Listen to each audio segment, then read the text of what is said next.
আস্তে আস্তে ব্যবসা শুরু হয়। সেটা হলো 1999। আমি 2016 সালে যখন স্বৈর শাসকের সময় এই ফ্যাসিস্ট যে কথিত প্রাইম মিনিস্টার ছিল, তার একটা বক্তব্য ছিল যে জামাত বিএনপি গ্রামে গ্রামে গিয়ে লিস্ট করো, ধরো, তাদেরকে শাস্তি দাও, তাদের ব্যবসা বাণিজ্য থাকলেও তাদের অর্থনৈতিকভাবে তাদেরকে ক্ষতিগ্রস্ত করো। ঠিক তার মানে বছরখানেক পরে আমার এই ঘটনা। আমি একজন ভিন্ন রাজনীতি মানে মতদর্শী মানে আগার কম্পিউটার কম্পিউটার ব্যবসা।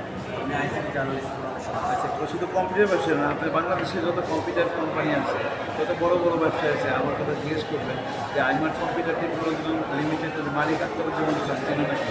কারণ আমি 1996 থেকে কম্পিউটার ব্যবসা করি এবং আমাদের যে কম্পিউটার সমিতি আছে এখন মোর দ্যান 3000 সদস্য। আমার সদস্য পদ হল 88, আমার আইমার্টের সদস্য পদ হলো 88 নম্বর, 88 নম্বর। আর কম্পিউটার মার্টের সদস্য পদ হলো 117 নম্বর। মানে বহু সিনিয়র কম্পিউটার ব্যবসা। এমন কোনো কম্পিউটার ব্যবসায়ী নাই যে আমাকে চিনে না, আমার কোম্পানি চিনে না। এইটা তখন রাতের আধারে দখল করে নেয়।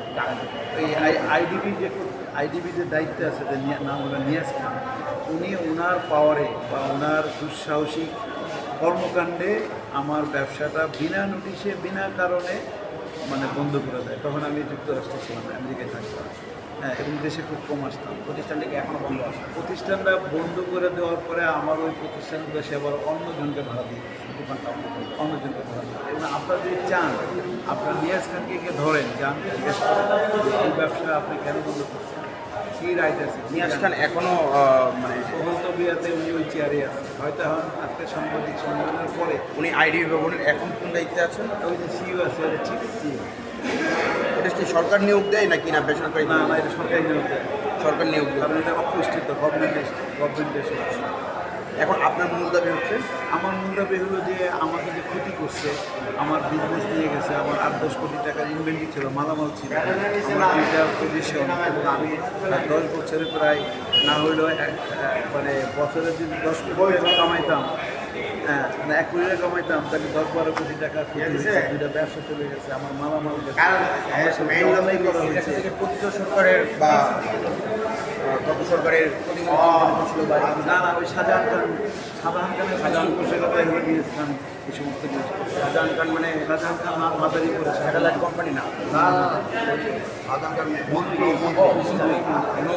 ইন্টারনেট ছিল। আচ্ছা, এখন আপনার কম্পিউটার সমিতির অবস্থা? ও কমিশনের মেম্বার, এবং আমার অবস্থান হলো নতুন কমিটি নতুন বডি আছে, জহির সভাপতি হয়েছে। আপনার কোনো না না, যেহেতু আপনি ভিন্ন মতাদর্শ না না না, আসলে না, আমি আগেও কম্পিউটার সমিতির মেম্বারই ছিলাম, কিন্তু পদে ইসি কমিটি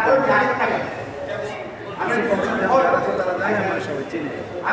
আমাদের কাছে লিখিত দিয়েছেন এই বিষয়ে। হ্যাঁ, রিসেন্টলি আমার কাছে আবার রিসেন্টলি যে ওই গত 1 সপ্তাহ আগে ওই আমাদের